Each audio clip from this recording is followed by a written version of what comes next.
The views and opinions expressed by the hosts do not necessarily state or reflect those of the company and the management. Furthermore, the views and opinions of the guests do not reflect those of the host, the show, the management, and the network.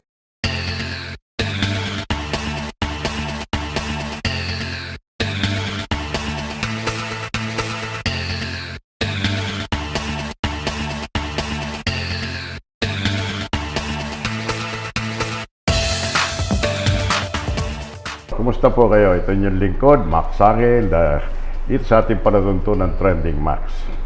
At ako'y nagagalak ngayon dahil napakaganda at napakatalino ng aking panahon. Pero mamaya ako'y pakikilala sa inyo. Gusto ko munang batiin at magpasalamat po sa ating mga taga-subaybay na nasa 8 season na kami. At napapagkwentuhan ulo namin na medyo malawak-lawak ng kaunti itong abot ng ating palatuntunan. Kasi nga pala, gusto ko munang batiin ang aking kaibigan dyan sa may Orani, yung aking kaibigan si Tong Payomo na taga-subaybay sa atin, aking kaibigan ang mag-asawang si Jopet Into ng Hermosa at saka si Attorney Ann. Kumusta na kayo? At sa aking mga kumpare dyan at kaibigan, lalong-lalo sa Tarlac, si Paring Vic Yap, si mukhang masipag na masipag ang aking kaibigang Vic Yap, si Governor Susan Solit, how are you? At yung mga tiga-Erona, maraming salamat po. Yung mga tiga San Manuel, na minsan po nakakauntahan ko, nagbubungguan kami sa mga ilang lugar at nanonood pala sila. Oh, kayo pala si Max Sangil. Kala namin matanda na kayo. Edad na po tayo, hindi naman tayo matanda. At ngayon pong araw na ito, I pursued her talaga because I wanted to talk to her dahil she's a very interesting person. And she comes from a family na kilalang-kilala ko naman. Ang akin pong binabanggit, nung dalaga siya, Carlos ang apelyido. Ngayon, nagbago yun, Timbol na. Pero yung pangalan niya, Lisa pa rin. Si Lisa Timbol. Lisa, how are you? Okay naman, magandang araw po sa lahat. Magandang araw, Kuya Max. Congratulations sa yung Trending Max. Alam mo, hindi ko mo papasang ang ganda mo. Kaya Kapampangan, malago. Thank you, salamat naman. Kukupa sa lago. Well, anyway, alam mo ba, Lisa, na yung ama, yung nasira mong ama, si Apong Pitong, kaibigan ko yun Apong Pitong ka. My goodness. One of the finest people I met in my lifetime, si Apong Pitong. Kasi siya, mahiligan siya magpasyal nung araw. I used to work in a hotel casino. Oh, I see. Nung panahon nila, Attorney Rogelio Bangsil, yan sa Marisol Manor, mga panahon na yon, ang mga barkada niya, sila Apong Munding, the late Apong Munding Santos, sila late Eladio Santos. Yeah. Di ba? Narinig mo sa kanya? Narinig ko sa kanya. Oo. At yan, sila pong mga tiga San Fernando, sila pong Daling, mga pumanaw na dahil that was in the 70s. And I was a very, very young reporter. At the same time, managing a hotel casino. I know that, yeah. Pero kayo, Lisa, ilan ba kayong magkakapatid? 14. Wow! 14 kami. You remember their sequence? Of course. Sige nga. So, si Ate Baby. Yung asawa nun, tiga Porac, di ba? Yeah. Si Manny. Yes. Nakapit bahay ko. Oh, talaga? Isang bahay lang ang pagitan namin. Hindi mo na itatanong, kahit naging konsyel ako, naging mayor ako sandali dyan sa Angeles, tiga Porac talaga ako. Okay. Yung bahay nila Manny, tsaka isang bahay lang ang pagitan namin. Doon sa may Kangatba, sa Porac. O yung asawa ni Manny. Tapos si Ate Luz. Okay, si Ate Helen, Ate Jojo, Kuya Jay, yung eldest namin sa mga lalaki. Si Jay, kaibigan ko yan. So si Kuya Bob, CPA siya na nasa States. Tapos Kuya Renzi, engineer siya. Tapos si Kuya Jake, Ate Feli, Kuya Philip, Kuya Jed. Tapos ako. Tapos si Michael. Tapos si Grace. Nako, talagang matalino. 7 boys. Apakatalino. 7 boys and 7 girls. Talagang family man ang tatang mo. My dad. Ano? Yeah. Kasi you know kasi for a fact that he's the only son. So he felt that, he wanted to have plenty of children. Kasi para masaya. Kasi, so marami siya din. Unico hijo. Yeah. The only child, then he got married to someone from? Santa Rita. From the Ricafort Lansang. Ricafort. Very yung mga Ricafort. Yeah, actually, my mom's family are the first family Catholic awardee in the whole Philippines. Wow. Yeah, back then. Ang mga nakaibigan ko Ricafort, si Benny, because he's my uncle. Nakasama ko yan sa CDC when I was a member of the board. Naging presidente nga namin yan, si Benny Ricafort. He's our independent director now. Ngayon, si Benny. Yeah. You have the right person. Matalino yung mama na yun. At saka very diligent. Yung mother mo, tsaka ang father mo, Tigagwago ba? Santa Rita? Santa Rita. They're both from Santa Rita. Ayun. So, baka childhood sweetheart, no? Hindi naman. So, nakita, alam naman si Daddy, she pursued her. Alam mo ba yung, magaling lumigaw si Daddy kasi that was the time sa amin yung electric plant. Kaya contemporary niya sina Uncle Pete, in fact, si parents ni Arnie Valdez, when they were, pareho sila nag-honeymoon noon. So sabay sila noon. Si Arnie Valdez, ang nanay niya, si Auring. Auring, kasama si tatay niya, nakasama ko sa Rotary. Ang pangalan, namatay na rin pareho. Hindi naman Butch Valdez. Senior moment. Well, anyway, doon sa ang father mo, siguro baka nagsipag-asawa yung dalawa. My mom was 21. Yeah. Your dad? 7 years, 28 years old. At the time? Yeah, that time. Nagpa-good time muna siya. Kasi during those years, ang mga tao maagang mag-asawa, unlike today, di ba? So, pinaaral kayo lahat? Yeah, grabe. As in exclusive schools. Wow. Anong anak buhay? Siguro hindi naman kagad bangkong negosyo ni Tampito. Anong unang negosyo niya? Kaya nga, di ba? Landed sigurado yan, ang mga yan. Kaya nga, hindi ba, magkakasama nun si mga Uncle Pete, sina Valdez, kahit yung nag-honeymoon.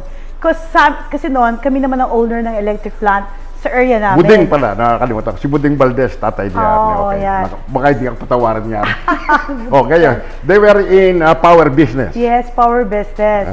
So, siyempre, di ba? Normal yun. So, kaya nga liligawan siya ni mama ko noon. Nung panahon na yun, sabi ng mama ko, nililigawan ng papa ko na para bang gusto ng parents ng mami ko na parang makapanood ng TV, na may kuryente. Kasi para bang nasa dulo pa lang yung kanilang lugar na hindi pa siya nabibigyan ng mga linya-linya. Kasi mahirap to kasi sa pag-umpisa ka, di ba, maglalagay ka pa ng poste, mga cable. So, kumbaga, unahin mo muna yung mga syudad. Nasa mami ko, nasa bandang, kumbaga, nasa baryo pa sila. So, ang dari ko ginawa niya, inuna niya, linampasan niya. Outlying ba yung barangay ng nanay mo? Oo, para bang, siyempre. Anong barangay yan? Bekuran. Alam ko yung Bekuran.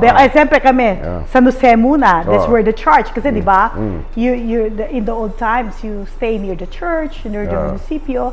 That's where my dad stayed. Ang mga may kaya nandun sa poblasyon. Di ba? Pero sina mama, ano rin sila, but another version of, na, okay din naman sila. Mga Lansang at Ricafort. Landed din, ano? Oo, landed din. So, it's more of mas malapit silang tumira. Hindi ko naitanong, out of the 14 kids, ang siblings, 14. Yeah. Buhay lahat. Ay, knock. Yung isa nga namatay. Ay, siya. Siya pa man din ang aming doctor. Siyang... Yeah. Ikaw, nag-aral ka dito sa Pampanga o sa Maynila? Sa Manila kami. Once we pag sa, alam mo na, early times, the schools here are Don Bosco and Saints Co. So pag high school kami, we have only 2 schools. Saints Co and So, Saint Esco ka? Saints Co and si Don Jay, Bosco. sigurado Don Bosco yun. Now, once we go to college, it's either Ateneo or La Salle. Tapos may... Talaga mga IN, mga talaga exclusive schools. Siyempre... Then my dad values education a lot. Definitely. I think, hindi naman siya nagkamali ron. Yeah. Naipadala kayo doon sa mga magagandang eskwela. And then, anong natapos mo doon saan ka? Sa Lasal kami, ako Lasal. Mahirap doon Mga konyo-konyo raw. Baka nag-aaral doon. Puro mayayaman doon Baka mahirap ang entrance sa exam dyan sa Lasal. So, you took up what? Legal management. Legal management? Yes. What's that? Actually, I'm the first batch. We're the first batch of legal management in Lasal. Because that time, I really wanted to take up law. Yeah. But how come you didn't pursue such? Yeah, that's why our dean back then in Lasal was quite disappointed because until now, I was the charter president of Lay Lasal, the organization that was established. And to this date, buhay pa rin siya sa Lasal since I left something. So because of you had a dream na magiging abogado, pero hindi ka, so ang ginawa mo, nakigasawa ng abogado. Yeah, exactly. Nakuha mo. Kasi actually, when I graduated, my dad asked me to help in the family business in the bank because he could see something. My dad, that's, malawak ang kanyang no?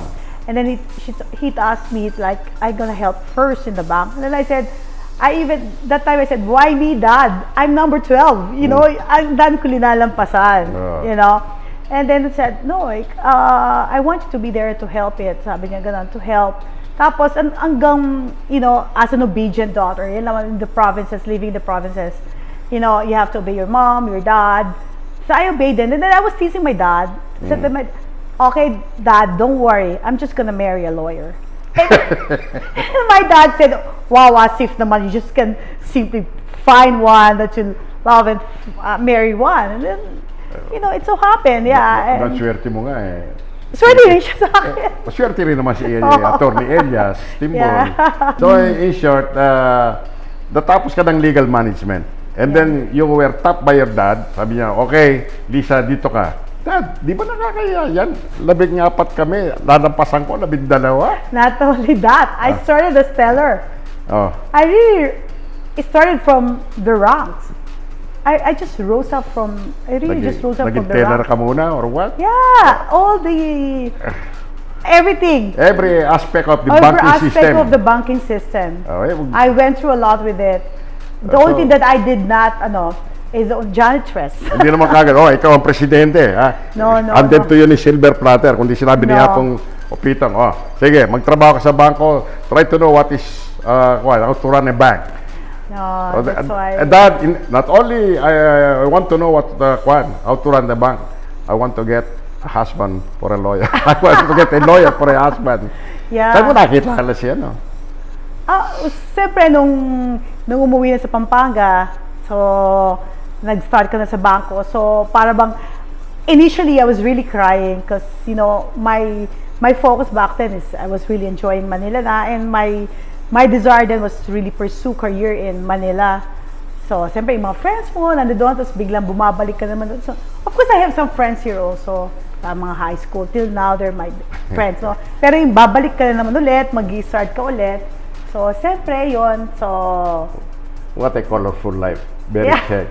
Yeah. Babalik tayo, medyo na paganda ng paganda yung kwento natin. Babalik po ang Trending Max. Yeah.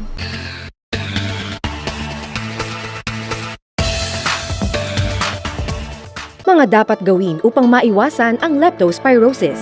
Iwasang mabasa o malublob sa tubig baha dahil ang leptospirosis na isang bacterial infection na mula sa ihi ng infected animals ay maaaring makapasok sa parte ng katawan ng tao na may sugat o sa anumang bukas na parte ng katawan tulad ng mga mata, ilong, pipig at ari. Huwag hayaang maglaro ang mga bata sa tubig baha. Kung kinakailangang lumusong sa tubig baha, dapat lamang gumamit ng botas at iba pang kagamitang pangproteksyon. Mainam na hugasan ng sabon at malinis na tubig ang parte ng katawan na nabasa. Nararapat lamang na pagtibayin ang resistensya ng pamilya sa pamamagitan ng pagkain ng mga masustansyang pagkain tulad ng gulay at prutas. Pumunta agad sa malapit na pagamutan kung nakakaramdam ng lagnat, pag-ubo, panginginig, sakit ng ulo, pagkahapo, pagkahilo at pagsusuka, pagtatae, pagkawala ng ganang kumain, pamamantal ng balat, pamumula ng mga mata, pagsakit ng mga kalamnan lalo na sa hita at likod dahil ito ang mga simptomas ng leptospirosis. Ang wild disease naman, ang malubhang kaso ng leptospirosis, makakaranas ng paninilaw ng balat at sa puting bahagi ng mga mata, pamumuga ng mga bukong-bukong, paa at kamay, pananakit ng dibdib, seizures o matinding sumpong, pangangapos ng hininga, pag-ubo ng dugo, pagkawala ng ganang kumain, pamamantal ng balat, pamumula ng mga mata, pagsakit ng mga kalamnan lalo na sa hita at likod. Iyan ang mga dapat gawin upang maiwasan ang leptospirosis. Isang munting paalala mula sa CTV3 at UFM 105.5. Got a new home but still not satisfied? Why not turn your gloomy place into a happy place by decorating it? RML Enterprises is your one-stop shop for furniture, appliances, and interior decoration. With RML Enterprises, your family will be satisfied.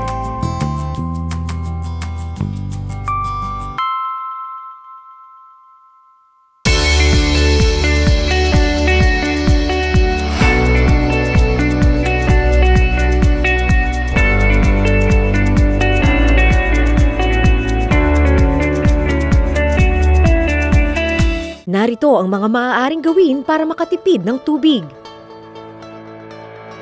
Isara ng mabuti ang gripo matapos gamitin. Gumamit ng palanggana kung magbabanlaw ng pinagkainan o maghuhugas ng prutas at gulay. Gamiting pandilig ng mga halaman o pambuhos sa kubeta ang tubig na pinagbanlawan o pinaghugasan. Iklian ang oras ng paliligo at patayin ang shower habang nagsasabon o nagsashampoo. Isara ang gripo habang nagsisipilyo o nagsasabon ng kamay. Kumpunihin agad ang mga gripo at tubo kung may tagas. Mahalagang alamin ang mga paraan upang maiwasan ang pag-aksaya ng tubig. Maging responsable at maparaan. Mga munting paalala mula sa Angeles City Water District. Narito ang mga sintomas ng sakit na dengue at mga paraan kung paano ito maiiwasan. Mga sintomas: lagnat, pananakit sa likod ng mata, pananakit ng ulo, pananakit ng tiyan o sikmura, skin rashes, pagdudugo ng ilong at gilagid, pananakit at pamamaga ng mga kasukasuhan, at pagsusuka. Mga paraan upang ito'y maiwasan: i-drain at linisin ang mga container sa bahay at iba pang mga pwedeng pamugaran ng mga lamok. Itapon ang mga gamit na bote o lata at panatilihing malinis ang inyong kapaligiran. Gumamit ng mosquito repellent spray o lotion. Magsuot ng pantalon o damit na may mahahabang manggas kung lalabas ng bahay. Maglagay ng screen sa mga bintana at pintuan ng bahay upang hindi makapasok ang mga lamok. Mahalagang alamin ang mga sintomas ng dengue at paraan kung paano ito maiiwasan. Mag-ingat at manatiling malusog. Paalala mula sa inyong community channel, CTV3 at UFM 105.5. We want to build your name. Let's work together to heal as one. Advertise. Email us at ctv3.sales@gmail.com and ufm1055@gmail.com.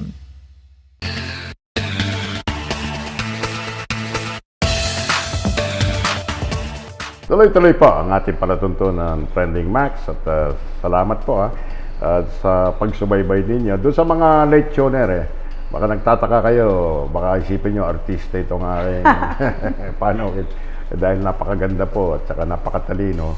At nagkataon, kahit na mas higit na matanda yung kanyang ama sa akin, kaibigan ko yung tatay nito. Ang aking pong panawin walang iba po kundi ang Pangulo po ng GR Bank. Isa sa mga kuya ko ang presidente, ha? Ikaw ang Kuya J, Executive Vice President. Senior. Ikaw ang Senior Executive Vice President. akala ko ikaw ng presidente. Presidente ng Rural Bankers Association of the Ayun. Philippines. So, I presume na ikaw rin ang presidente ng... Si Kuya. Ayun. Well, anyway, bago tayo pumunta sa GR Bank, para doon sa mga lechoners lang. So, 14 ng magkakapatid, number 12 ka, and then yung talagang panaginip mo to become a lawyer, but apparently hindi na-realize yun. So sabi mo sa tatang mo, Kung hindi ako hindi ako naging abogado, maghanap ako mag-asawa. Gusto na maghanap sa akin. Paano mo nakilala si Attorney Elias? Siyempre, dahil na-sign na ay stay na ako sa Pampanga, nagbalik na din buhay ko. Like before, it's in Manila, then babalik sa Pampanga. Ngayon, tapos nagka-reverse na when I started working for the bank, so I stayed in Pampanga. So in Pampanga, siyempre, small circles lang naman dito sa Pampanga. Small circles. And, you know, and back in high school naman, dito rin ako sa Pampanga. So I know a lot of people. Alam mo, small lang Pampanga. One family to another family. Saan kanya unang nasilayan? Actually, sa isang...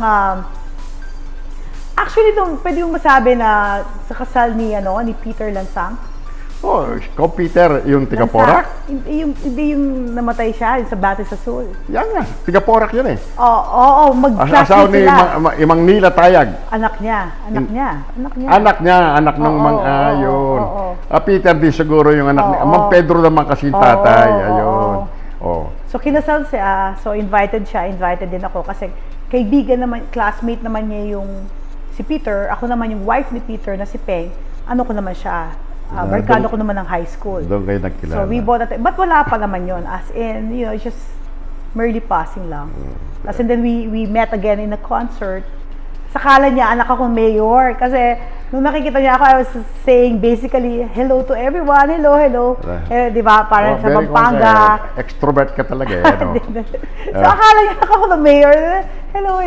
Everybody, you know, just siguro, inisip niya. Sino kaya yung magandang yun? Paano kaya makilala yun?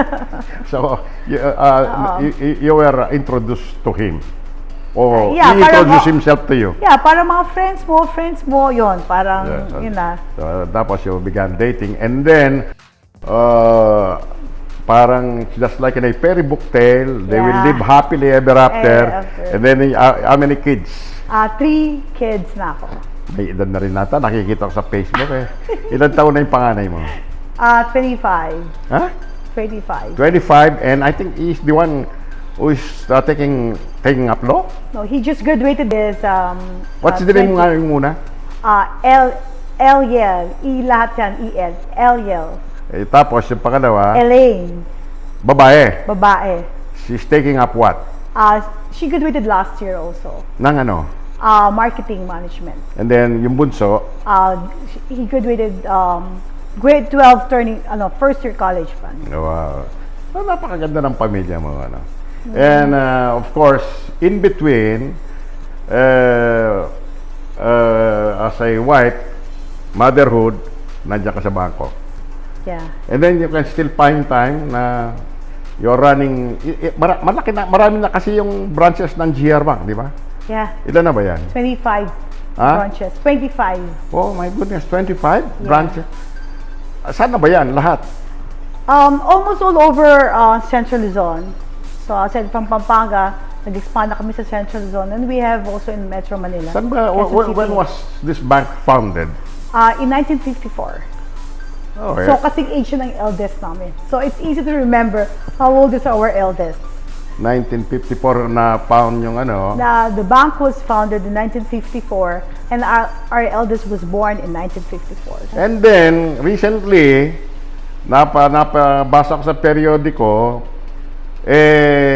you were elected as President of Rural Bank. Bankers Association of the Philippines. Teka muna, what is RBAP? RBAP. Anong aim niyan? Ano yung purpose niyan? Ano ba yung organisasyon na yan? RBAP is an association of the rural bankers. So of course, you really need an associations for your industry. So you can create a voice, you know. Tapos whatever the institutionalized, it has to be, you know, just like this morning, it just came from, I was a resource speaker from the Congress. Well, anyway, how many rural bankers there are in the whole country? In the whole country, we are 428 rural bankers. Ang laki na pala ng pwersa nyo, ano? Yeah, not only that,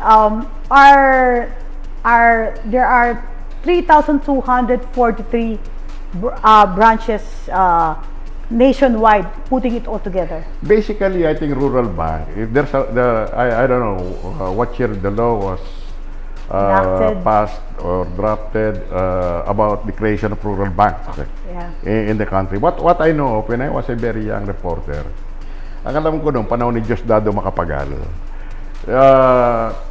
kasi ang intention talaga ng mga rural banks is to help agriculture, the countryside, di ba? Yeah, that's true. That is your basic mandate. Yes. Your basic mandate, kasi we are an agricultural country, no wonder during the time of Diosdado Macapagal, tinayo nila yung ACPA, yung acronym, alam ko, Agricultural Credit. Tapos, meron sila yung PACOMA, Farmers Cooperative Marketing, and then Dinamarco National Marketing. Ang basic noon, concept, is to help the farmers. Yung ACPA to extend loans. Tapos, yung magmamarket sa kanila, yung PACOMA, yung cooperativa nila, and then they can buy cheaper items doon sa Namarco. Pero kaso, pagka government money, akala ng mga tao, it's a dole out. O akala dole out. Walang repayment. Bumagsak yun. So, instead of those, ewan ko kung anong year nakakuha yun ng rural bank na ito. It started in when? It's very timely right now. That's why there's so many challenges right now that's happening. It's it's a known fact. It's pandemic.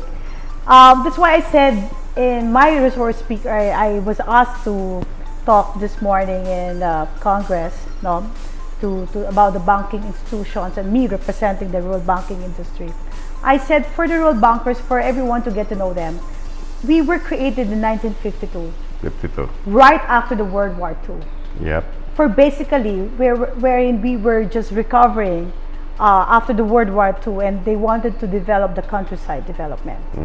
So the rural banks were created to help to the sectors of the farmers, the fisher folks, the small businesses, and the vulnerable sectors, in which they are really our market. Now it's timely because that time that was after World War II, and you know what is the impact of the rural banks, how they were really able to help the countryside. And now I consider the pandemic as World War III. So I said, it's like duplicating the history. So if we were able to do it during the World War II, we the rural banks can do it again. Kasi kami, sabi ko nga we have to create an awareness for the existence and the impact of the rural banks. Kasi kami, we are the sector, we are the industry that who really knows these sectors. Precisely, because you are in the countryside. Yeah. Unlike this commercial banks like BDO, ano ba yan, mga BPI. Kayo, talagang your mission ng rural bank is to help the countrysides. Yes. And then, you are still being regulated by central bank? Oh yeah, of course, definitely, because we accept deposits from the public. So we have to be regulated, which is really, it's really a must. So in short, if you are regulated by central bank, you can accept deposits, you can extend loan, pero ilang percentages ang makakalot sa mga iba't ibang, halimbawa para sa loan sa mga farmers, pwede ba kayo sa industries? Yeah. So, once the rural banking industry, we also lend, it depends on the bank's appetite. It always depends on the bank appetite. So, the rural banks, just like in any other institutions, you have your own business model. Okay. So, there are some rural banks who cater most on the fisher folks. There are some more of the MSMEs. So, sa mga industrialization, sa housing. So, pwede yung gawin namin, depende yun sa management. You can run like any typical commercial bank. Extend any loan. Yes. But what I know of, ang concept ko kasi sa rural bank, that supposedly all the deposits that will be made by, mga tao, kailangan doon, 70% doon, it should be reloan. Tama ba? Correct ba yung term ko? It depends on how much it to be loaned it depends kasi to agriculture only. No, a certain agri-agra loan naman yun. 25% of your total loan exposure, you should loan it to the farmers. And this is basically why the commercial banks would rather pay penalties than lending to the farmers, because it's really risk, it's a high risk. Pero kami, we don't, we make sure that we follow that agri-agra na nagpapahiram din kami sa mga farmers, but we also lend out to the commercial loans. Halimbawa, assuming somebody there is a businessman, he wanted to put up a rural bank. Marami rin sigurong mga reglamento na you have to follow, like how much capitalization, etc., yes, etc. definitely. So, kaya nga, running a bank is not that simple. Oh. So, maraming ratios, you know, capitalizations, risk management, you know, prudential management, several credit risks. So, lahat yan inaano namin. So, hindi lang yung parang nagpahirap ka lang tapos na. And that's why, besides why there are some rural banks before that were closed down, because definitely para bang hindi sila, it's not that as easy. Once it got complicated. I know someone here in Pampanga whose rural bank ran aground, and I think, well, that's another one. Pero ibig sabihin, so talagang, halimbawa, basic capitalization yan, magkano ngayon? Well, it depends kasi on the... Kasi sa mga commercial banks ata, 5 billion eh. You have to have 5 billion na kapital bago ka bigyan ka ng lisensya ng central bank. Kayo? Kasi, depende kasi yan. So, the bigger the capital you have, the bigger the loan that you can lend out. So, hindi ibig sabihin itong rural bank na ito, kapareho lang ng pag-lend out niya. Like, for example, in our case, for GR Bank, so kami kasi number 4 kami nationwide, but in terms of family-owned rural banks, we're the number 1 in the whole Philippines. Kami number 1 yan in terms of family-owned rural banks, no? So, kami, for our part, since we have a big capital, we can lend out to a single borrower to as much as 300 million. Wow! Yeah, for a one borrower. Because very safe pala mga rural ba? It depends on your capital. So, but of course, may mga maliliit na capital. So, pag maliit na capital mo, maliit din ang pwede mong pahiram. With your 25 branches ka mo, abay talaga namang. So, over there since 1954, talagang maganda ang takbo ng steady yung rise nung well, anyway, mamaya pagpatuloy pa natin yung usapan natin tungkol sa mga bangko. Very interesting kasi yan. Babalik po ang Trending Max.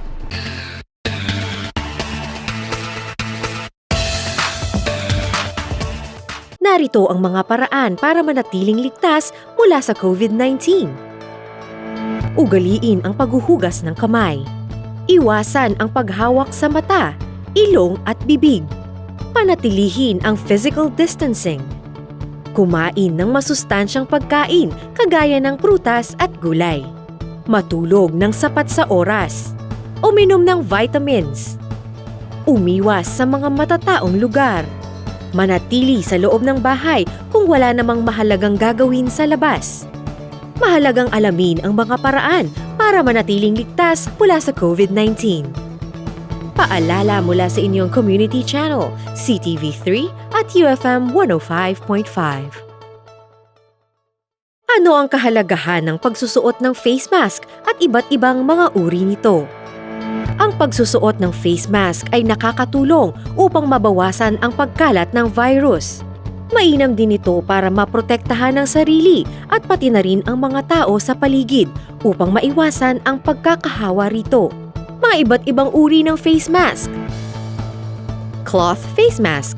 Maaaring makagawa nito sa bahay gamit ang mga lumang damit o tela. Maaari itong gamiting muli basta labhan ng 1 beses sa isang araw gamit ang sabon o detergent. Ito'y nakakapagbigay proteksyon, ngunit hindi kasing epektibo kagaya ng surgical mask o respirators. Surgical masks. Ito'y disposable at maaari lamang gamitin ng 1 beses.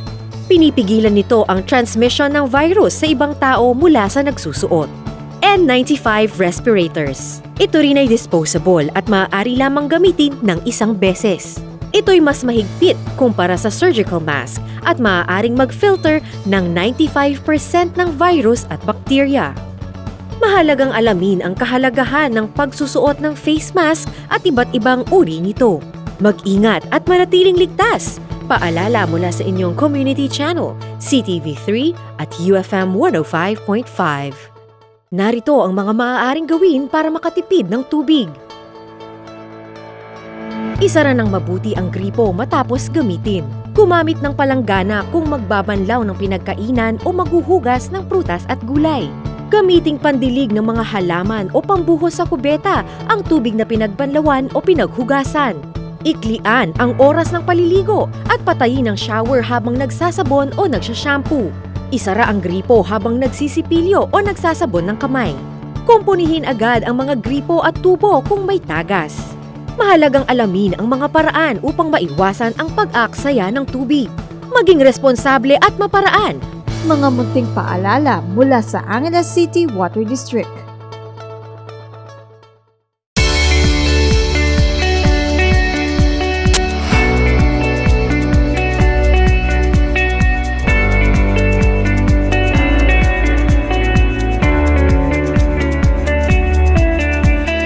Narito ang mga sintomas ng coronavirus. Lagnat, ubo at sipon, hirap o may problema sa paghinga. At narito ang mga paraan para makaiwas sa sakit na ito. Maghugas ng kamay gamit ang tubig at sabon o kaya gumamit ng alcohol o hand sanitizer. Lumayo at takpan ng ilong at bibig tuwing uubo o babahing. Umiwas sa mga taong may lagnat o sintomas ng ubot sipon. Uminom ng maraming tubig at lutuing maayos ang pagkain. Gumamit ng face mask tuwing lalabas ng bahay. Kumonsulta kaagad sa doktor kung may sintomas ng ubot sipon. Maging alerto at alagaan ang sarili. Paalala mula sa inyong community channel, CTV3 at UFM 105.5. Mga dapat gawin upang maiwasan ang leptospirosis. Iwasang mabasa o malublob sa tubig baha dahil ang leptospirosis na isang bacterial infection na mula sa ihi ng infected animals ay maaaring makapasok sa parte ng katawan ng tao na may sugat o sa anumang bukas na parte ng katawan tulad ng mga mata, ilong, pipig at ari. Huwag hayaang maglaro ang mga bata sa tubig baha. Kung kinakailangang lumusong sa tubig baha, dapat lamang gumamit ng botas at iba pang kagamitang pangproteksyon. Mainam na hugasan ng sabon at malinis na tubig ang parte ng katawan na nabasa. Nararapat lamang na pagtibayin ang resistensya ng pamilya sa pamamagitan ng pagkain ng mga masustansyang pagkain tulad ng gulay at prutas. Pumunta agad sa malapit na pagamutan kung nakakaramdam ng lagnat, pag-ubo, panginginig, sakit ng ulo, pagkahapo, pagkahilo at pagsusuka, pagtatae, pagkawala ng ganang kumain, pamamantal ng balat, pamumula ng mga mata, pagsakit ng mga kalamnan lalo na sa hita at likod dahil ito ang mga simptomas ng leptospirosis. Ang wild disease naman ang malubhang kaso ng leptospirosis, makakaranas ng paninilaw ng balat at sa puting bahagi ng mga mata, pamumuga ng mga bukong-bukong, paa at kamay, pananakit ng dibdib, seizures o matinding sumpong, pangangapos ng hininga, pag-ubo ng dugo, pagkawala ng ganang kumain, pamamantal ng balat, pamumula ng mga mata, pagsakit ng mga kalamnan lalo na sa hita at likod. Iyan ang mga dapat gawin upang maiwasan ang leptospirosis. Isang munting paalala mula sa CTV3 at UFM 105.5. We want to build your name. Let's work together to heal as one. Advertise. Email us at ctv3.sales@gmail.com and ufm1055@gmail.com.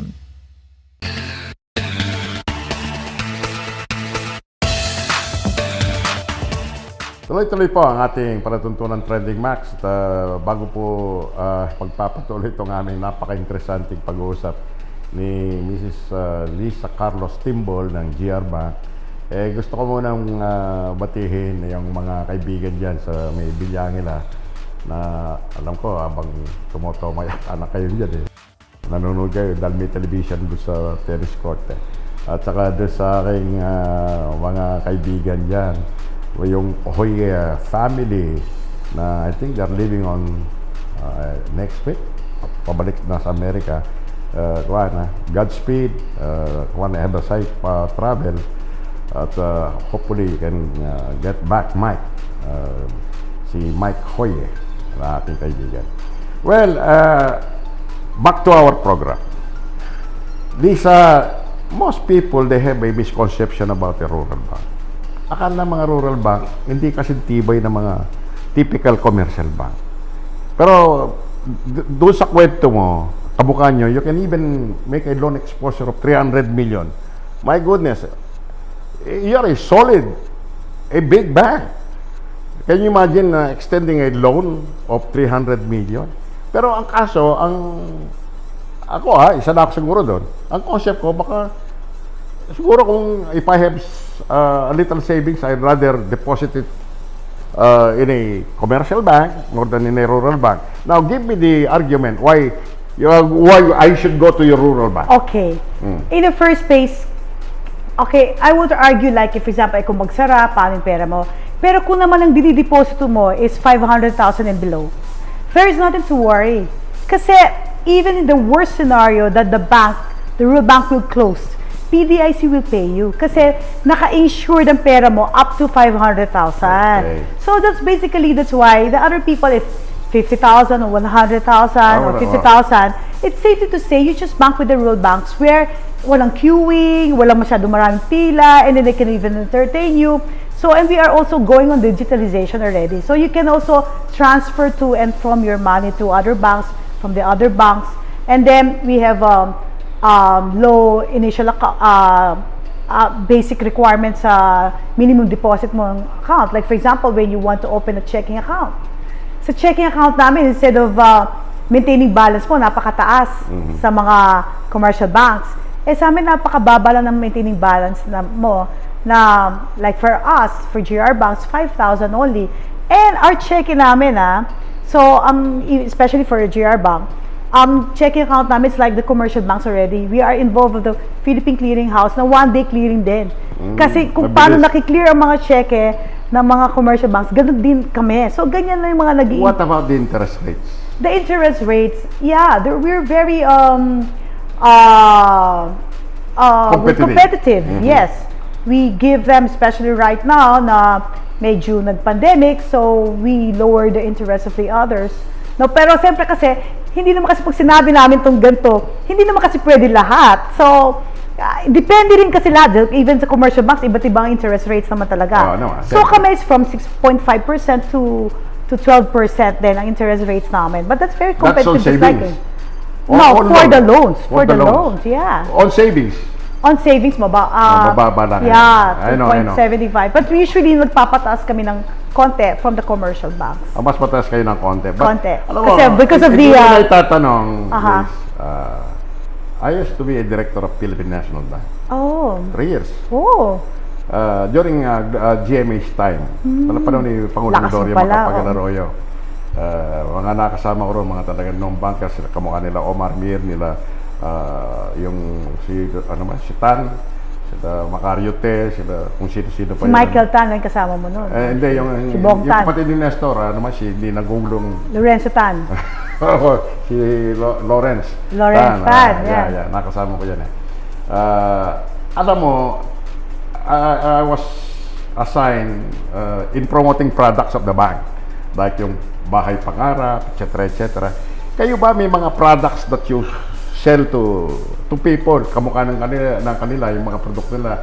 I go out as far as Hong Kong, Macau, assembling yung mga OFWs, o ito, dito kayo sa PNB, ito yung mga aming produkto, makakabahay kayo rito, easy term, etc. So, yeah, pero din kayong ganon? Yeah, basically, kung ano yung kailangan ng tao, kami nga we mas flexible ang mga loans namin sa mga tao namin because we adjust to the needs of our borrowers. So, kaya nga, when we lend to our borrowers, we try to listen to them kung anong kailangan ba nila, working capital ba, pang initial capital ba nila, paggawa ng bahay, pambili ng kotse, pang education, pang salary loan, so pambili ng property, anything, name it. So basically, we do that. Ngayon, nitong pandemic na ito, how are the banks? Not necessarily GR Bank, ano? Yes. But the whole of the banking system, the rural banking system, paano siya na-apektuhan? Yes. Well, we will say that we will be affected, but through the years, even these questions actually, kung Max, no, it was also asked to BSP Governor Jokno, there's a reporter who asked the same thing also. If what's the situations of the rural banks in this pandemic, no? So even Governor Jokno has said that, you know, so far the rural banks are doing good because they have a good capital adequacy rating, risk management. They have good ratios right now. And we would like to inform the public, though, now that I'm especially the RBAP president, which I have to promote also the entire rural banking industry. We have to be thankful with the BSP because through the years, you know, they've assisted us in strengthening and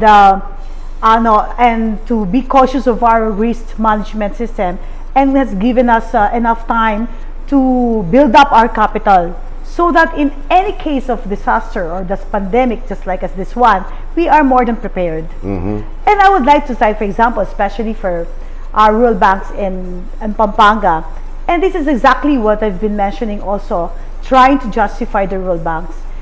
Remember, Kuya Max, we were affected by Mount Pinatubo. Correct.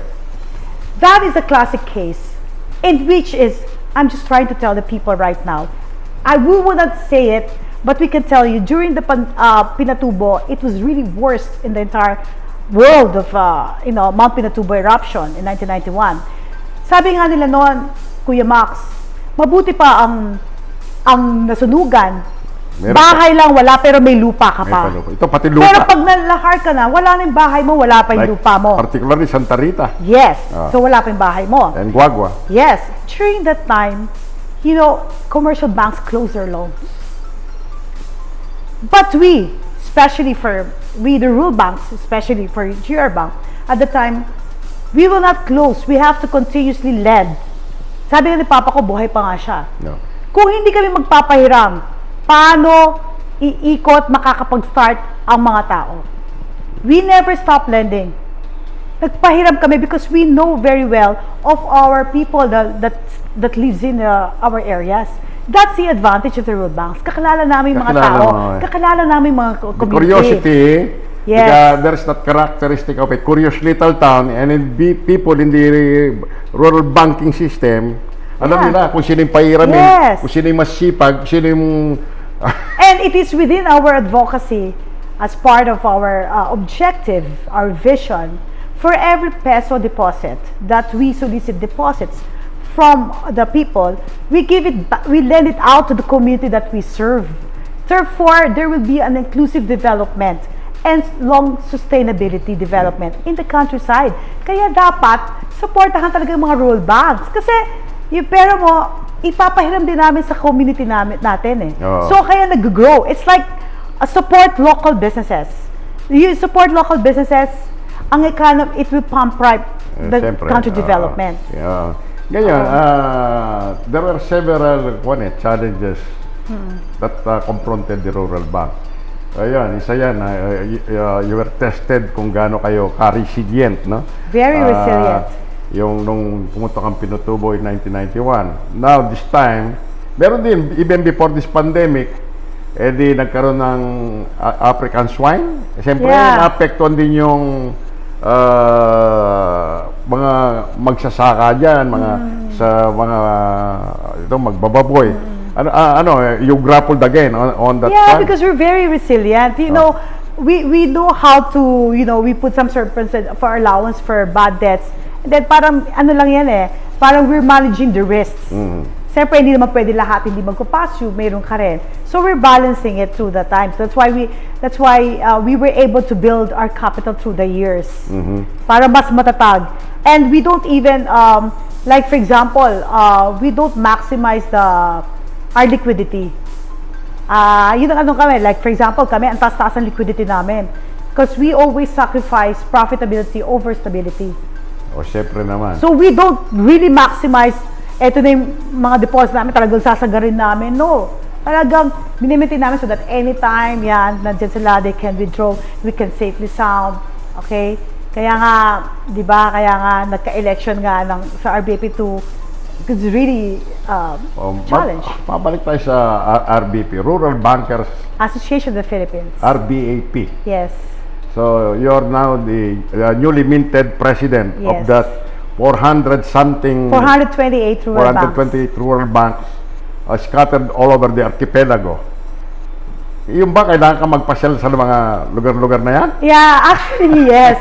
Actually, kundi lang pandemic now. So, iikot, as a president, usually, umiikot yan sa buong Philippines because sila usually yung mga nag-induction, kasi may mga federation kami, may confederation kami. So, lagi yung may new set of officers. And then the RBAP president should be there. The one to, the guest speaker and the inducting officer, and then you give them some one inspiring message. Now, ang gagawin mo naman, medyo okay naman. Mayroong virtual conferencing ngayon. Last week, last July 14, sabi nga ng Pampanga Federation, since I came from, because I'm the first president, I'm the first RBAP president to be elected from Pampanga after 67 years. And you are the third lady woman president. First RBP female president in Central Luzon. So, kumbaga, I'm thankful to my fellow colleagues, the mga rural bankers, they put an honor and nag-require sila face-to-face. Do they hold elections? Butuhan or what? O tuturuan ka na? O ikaw ang presidente? O ano? It's really, kung minsan pinag-aagawan pa nga yan eh. Oh. Yeah, because you have to elect from, first you have to get an endorsement from Pampanga Federation. Okay. From your local federation. Kumbaga parang ito ang nominee namin. So that's, you have to be first from the local federation. Like for example, my case, Pampanga Federation. Then after that, you have to get endorsements by the members, and it has to be notarized. Then it will be elevated to the confederation. Like for example, in my case, Central Luzon. So it has to be elevated from the different Bulacan, all provinces. Then you have to see whoever, then you have to get an endorsements again. Then you have to talk again to the Luzon base. Luzon wide. So you have to again series of discussions, and then there will be national elections wherein nationwide. So kaya nga after 67 years, na yung palang nagkapampanga na RBP president. Malaking karangalan naman ang lalawigan ng Kapampangan, ng bayan ng Santa Rita at ang inyong bangko, na ito, si Lisa, hindi naman kabata-bata pa, pangulo ngayon ng lahat ng mga bankero, ng mga rural bankers sa Pilipinas. Ngayon, ano bang makukuha mo dyan naman? May benepisyo ba yan? Personally o kaya sa institution that you represent, yung GR Bank? No, personally wala. It is just, in fact, Kuya Max, it's a big responsibility. Why? Because instead of me promoting lang sana ang bangko namin, now that I'm wearing a different hat, I have to promote the rural bank industry as a whole. And in this pandemic, of course, different rural banks will have their kanya-kanyang different problems, in which you are trying now to be there and to promote that, like for example, the stigma of the rural banks. Kaya nga, siyempre, the others wouldn't have the face to come up and talk about rural banks kung hindi matatag ang bangko mo. Diba? So, now it's like you're representing the entire rural bank, trying to justify their impact and relevance in this pandemic time. It's a tall order, ano ha? It's a big responsibility actually, because you know your fellow colleagues are relying on you. Like for example, ang dami na request nila ngayon. So I'm glad that there are several things that were requested, which I made during my inaugural speech, and one by one they are being fulfilled in such a short span of time, and very happy with it, because you have this credibility of saying so, because kasi nga, this is all started when I was asked to talk in the rural banking industry about best banking practices. And you're the most qualified because you're so eloquent. Magaling kang you can explain it graphically, no? Yung mga gusto mo. Pero itong problema natin, wala na tayo. So your parting message na lang, I'm giving you a few minutes to say your piece. Yeah. First and foremost, thank you very much to Kuya Max for inviting me here, and it's really timely that it's like paying tribute to my late dad, and I'm glad that you know him personally, and I wouldn't be where I am right now if not because of my parents, and my dad has been my mentor for years because I was trained with him. So I got my business acumen from him, and a balance with the heart with my mom. So you have to You have to balance when doing a business, no? And I would like to tell, it's like you have to support the rural banks, because in supporting the rural banks, it's like supporting the local economy. Because for every peso deposit that you put in, we give it back by lending it to the community that will preserve him, and that will become long inclusive development, and it will pump prime the economy. And also at the same time, we are encouraging a lot of people public there to open their account, especially for, because we rural banks now are becoming the conduit for the SOP, the 4Ps, and we can now also accept remittances. So you can now also pay your bills. You don't even have to queue. During the pandemic, I have to see several long queues, waiting for several hours. You can do that to the rural banks nearest you. We do accept that, so that hindi naman sila So kami po, ang rural banks, we continue to loan out so that we will be able to help the economy bounce back. Lisa, am I so glad. Napakaganda nung palatuntunan ito dahil sa mga tinuran mo. Sana naman hindi ito huli. Well, hanggang sa muli po, ito yung lingkod, Max Sangil.